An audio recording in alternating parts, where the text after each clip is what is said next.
Radio Liberté. Radio Liberté. Informer, conscientiser, distraire. 92.8 FM.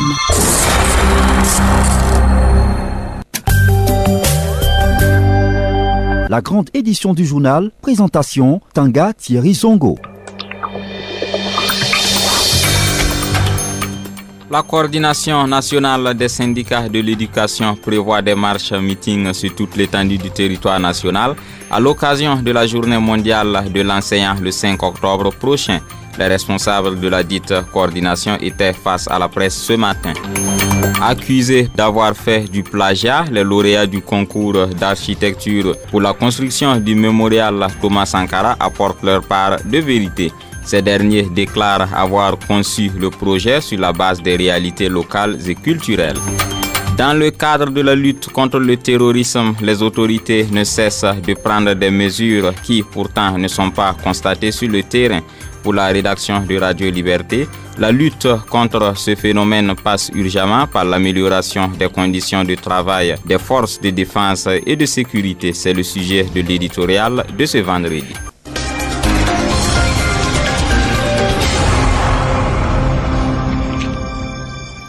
Bonsoir à toutes et à tous. Des marches meetings sur toute l'étendue du territoire national le 5 octobre prochain. Ce sont les actions que compte mener la coordination nationale des syndicats de l'éducation à l'occasion de la commémoration de la journée mondiale de l'enseignant. Les responsables de la coordination l'ont fait savoir ce matin au cours d'une conférence de presse. Idrissa Koumbem y était et voici son compte-rendu. Le droit à l'éducation, c'est aussi le droit à un personnel enseignant qualifié. C'est sous ce thème que se commémore la Journée mondiale de l'enseignant, un thème qui a son mérite au regard des différents maux auxquels fait face le système éducatif burkinabé, d'où une commémoration sous le signe de l'action, selon Souleymane Badiel, membre de la coordination nationale des syndicats de l'éducation. Nous avons décidé cette année de placer la commémoration de cette journée-là sous le signe de l'action. Il ne s'agira pas donc pour nous de rester dans des salles pour faire des conférences, mais d'être sur le terrain à travers des manifestations concrètes, notamment des marches meetings, en vue d'interpeller l'autorité. Il a été également question au cours de ce point de presse de la mise en œuvre du protocole d'accord signé en janvier 2018 entre le gouvernement et les syndicats de l'éducation. Pour les animateurs du point de presse, cette manifestation qui intervient au début de la rentrée scolaire est un signe avant-coureur que le monde syndical de l'éducation est prêt pour aller au charbon si toutefois le dit protocole n'est pas respecté par le gouvernement. Vous ferez le constat qu'effectivement, il y a eu une très forte mobilisation l'année dernière autour de la plateforme minimale de la CNCE. Et quand le protocole d'accord a été signé, vous avez vu effectivement ce que ça a suscité comme espoir chez les personnels de l'éducation. Il va sans dire que s'il y a des difficultés dans la mise en œuvre des points contenus dans ce protocole, la colère des personnels va être grande. La journée mondiale de l'enseignant a été instituée en 1994 par l'UNESCO et est commémorée chaque 5 octobre. Cette information en bref avant de poursuivre ce journal. Le président français Emmanuel Macron a déclassifié hier jeudi une partie des archives concernant le dossier Thomas Sankara, selon le journal français La Nouvelle Tribune. Ces documents qui n'ont pas encore été transmis à la justice burkinabé le seront dans les jours à venir, indique une source diplomatique. Lauréat au concours international d'architecture pour la construction du mémorial Thomas Sankara, le cabinet Imhotep nie les accusations de plagiat formulées à son encontre. Face aux hommes de médias ce matin, le cabinet a présenté le projet et déclare l'avoir conçu sur la base des réalités locales et culturelles. On fait le point avec Raki Swende, Yvonne Nanema. Le concours d'architecture pour la construction du mémorial Thomas Sankara a été annulé à 2 reprises, et ce pour des raisons différentes. Le cabinet Imhotep, qui est sorti lauréat de ces 2 compétitions, revient sur quelques-unes de ces raisons, à savoir que la première annulation est due, en se basant sur les dires des initiateurs, au nombre réduit des candidats qui étaient de 6. Pour ce qui est de la deuxième compétition, les lauréats s'indignent lorsque les organisateurs qualifient leur projet de plagiat. Thierry Daniel Kouboura, architecte au cabinet Imhotep. Cette fois, on nous dit que c'est parce qu'on a copié un projet, etc. On dit non, si vous ne voulez pas le projet, il n'y a pas de problème. Mais de là à venir ternir l'image d'un cabinet, on ne l'accepte pas. Et surtout que, vous savez, en architecture, les motifs d'accusation sont essentiellement liés à un revêtement extérieur, ce qui est totalement mineur. Et vous savez, en architecture, on travaille avec des industriels du bâtiment qui nous proposent des matériaux qu'on les utilise de façon normale.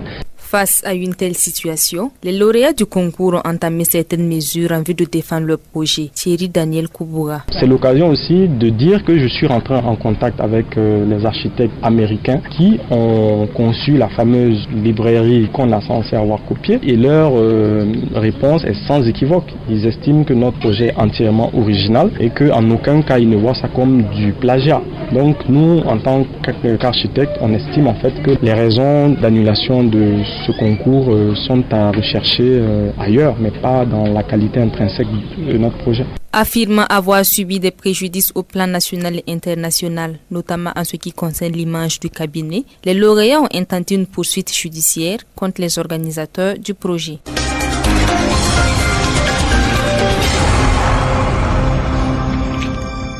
Suite de ce journal, le secrétariat permanent pour la gestion intégrée des ressources en eau a tenu mercredi dernier dans la ville de Kaya un atelier d'information des journalistes sur la contribution financière en matière d'eau. À l'issue des travaux, des journalistes sont revenus sur les informations qui les ont le plus marquées. Nous les écoutons au micro de Dasmane Nyangane. Pour dire vrai, moi j'ai été effondré d'entendre que depuis environ 10 ans, que des sociétés minières qui en quelque sorte payent notre or, en plus de cela, payent notre eau. L'État burkinabé a situé des taxes sur l'eau et qu'on s'est rendu compte qu'à travers cette activité-là, que les sociétés minières refusent carrément de payer l'eau, bien qu'ils ont signé des contrats où ils sont engagés à respecter les lois burkinabées. Je pense que c'est un scandale. Le Burkina Faso ne peut pas être cité comme un pays de référence en matière de gestion intégrée des ressources en eau. Et puis, il y a le refus de paiement de la CFE, la contribution financière de l'eau. La loi est là, elle existe bien. Mais pourquoi les gens refusent de se conformer? Et surtout les sociétés minières. Qui parle de sociétés minières? On sait que les sociétés minières sont en train d'exploiter notre pays, sont à la recherche de l'or. Il y a de l'argent là-dedans. La moindre des choses pour permettre au pays aussi de profiter de ces investissements-là aussi, c'est de payer aussi vos taxes, de se conformer à la loi. Ce qui est impressionnant, c'est la qualité de l'information que nous avons eue. Les gens ont expliqué les difficultés qu'ils ont avec certaines pompes de compagnies minières qui refusent de s'exécuter, alors que c'est quand même une taxe fiscale reconnue par donc la loi. Et je crois que quelqu'un a utilisé un mot, et ce mot sied à l'air pratique. C'est vraiment des inciviques au niveau fiscal. Selon les différentes informations que nous avons eues, il y a des complicités au haut niveau. Sinon, des gens qui sont venus de l'extérieur chercher de l'argent ne peuvent pas enfreindre aux règles édictées par un pays. 29 septembre 2017 à 29 septembre 2018, cela fera un an jour pour jour que Justin Koulibaly, directeur de Radio Liberté, par ailleurs premier secrétaire général et secrétaire général d'honneur du syndicat autonome des travailleurs de l'information et de la culture synatique, a quitté ce monde à l'âge de 65 ans. Lors de son inhumation, le syndicat et l'association des journalistes du Burkina lui avaient rendu un vibrant hommage à travers une oraison funèbre.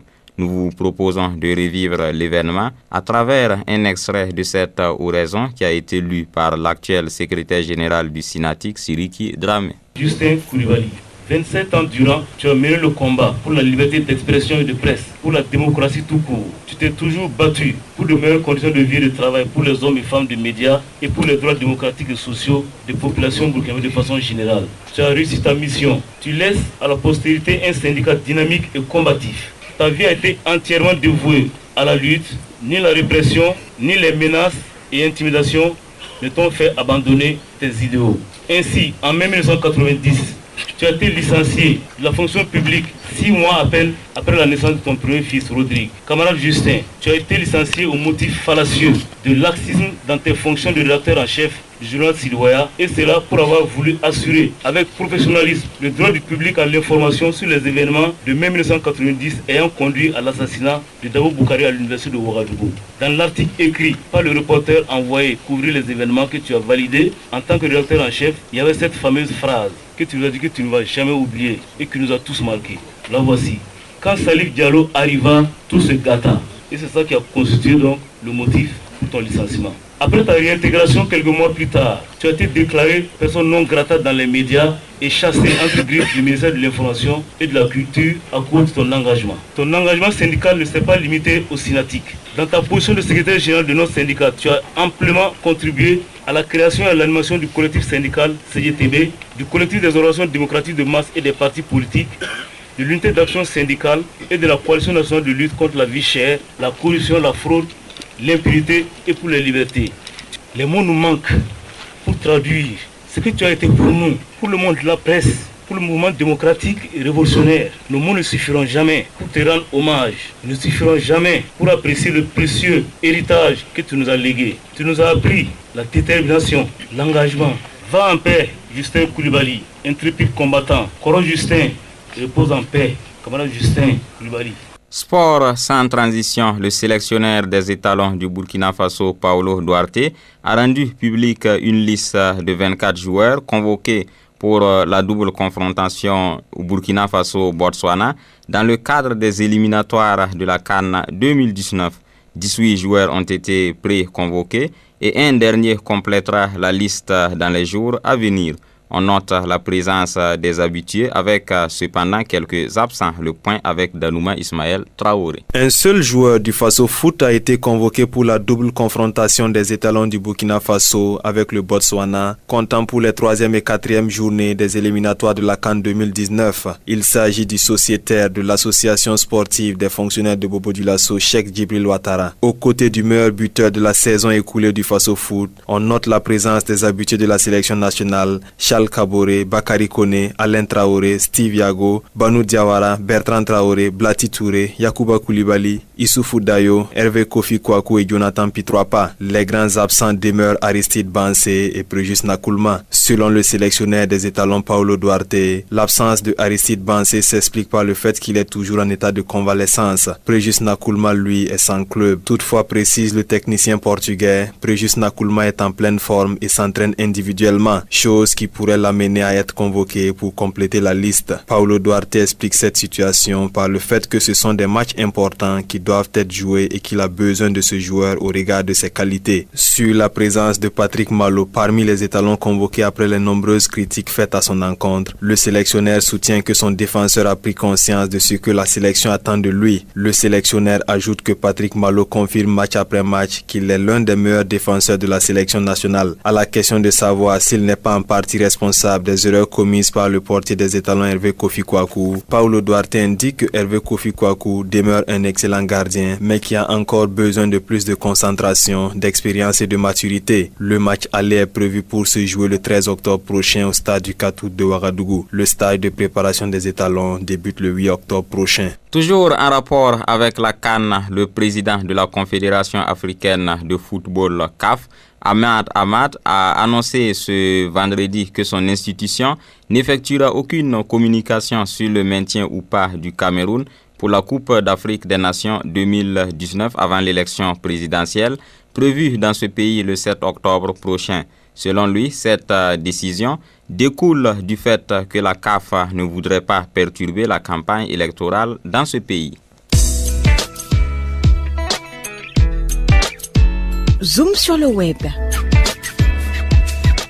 Avec des images à l'appui, des internautes s'indignent de la présence de celui qu'ils identifient comme le directeur général de l'Office national d'identification ONI, en la personne de Arsène Yoda, à la rencontre de la jeunesse du mouvement du peuple pour le progrès MPP, qui s'est tenu hier jeudi à Ouagadougou.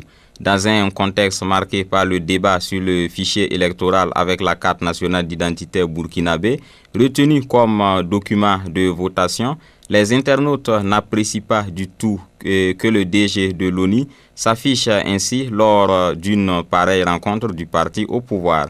Retour sur quelques réactions avec Rabi Kaba. Le DG de l'ONU à l'Assemblée générale du MPP, ça veut tout dire, s'exclame Pascal Zaïda. Pour sa part, Madi Sempouré écrit ceci. Donc c'est DG MPP qui va remettre l'islam à Newton Barry pour les futures élections, quoi. Voilà la preuve que Newton Barry danse le jeu du pouvoir MPP. Les internautes lancent un appel à d'autres acteurs en ces thèmes. L'opposition, les OSC et les patriotes doivent se mettre au boulot pour empêcher ce complot en maturation qui a pour finalité de préparer une passerelle basée sur une fraude électorale pour le MPP à l'élection couplée de 2020. Salif Nikema lui note que le DG de l'ONU, qui est censé être neutre, a honoré de sa présence à cette rencontre fortuite de la jeunesse MPP. L'internaute poursuit en expliquant, je cite, « La nomination de Yoda a fait des gorges chaudes au sein de l'ONU. On demande sa tête pour avoir tenu des propos peu éloquents à l'encontre des policiers. » N'ayant pas encore fini avec cette crise, en violation grave des tests, Hassan Yoda se présente à une activité politique. Fin de citation. Salif Nikema illustre son poste avec la loi CNT portant statut général de la fonction publique qui dit en son article 44 que je cite « Le fonctionnaire doit en toutes circonstances assurer ses fonctions en toute impartialité et se garder de toute attitude discriminatoire à l'égard des usagers du service public ainsi que de tout comportement de nature à faire douter de la neutralité du service public. » Fin de citation. Max Sommet, un autre internaute, dans un état d'esprit pensif, s'interroge. Comment est-ce possible dans le contexte de tension actuelle sur la nouvelle loi électorale et l'adossement du fichier électoral sur le fichier de la CNIB et plus tard sur le fichier d'état civil? Si cette image n'est pas une intox, alors c'est très grave. S'exclame Max Sommet qui opine comme suit. S'il y est, dans le cadre d'une mission officielle d'explication de l'ONU, ok, mais s'il y est à titre personnel en tant que sympathisant, militant ou pire, cadre de ce parti, cela s'appelle tout simplement jeter de l'huile sur le feu. Dans une longue publication, Koïta écrit qu'il aime bien cette image du directeur de l'ONU qui circule parce qu'elle aide à illustrer ce qui a fait l'objet d'une coulée de larmes de crocodile autour de la politisation de l'administration publique burkinabé. Koïta ajoute ceci, l'image renvoie à une autre triste réalité qui ne se dit pas tout haut à savoir. Tu es à ce poste à cause de moi ou je suis à ce poste grâce à lui ou elle. L'activiste Naïm Touré, lui, s'est simplement interrogé en ces termes. Et si la SCE auditait aussi sur la gestion de l'ONU?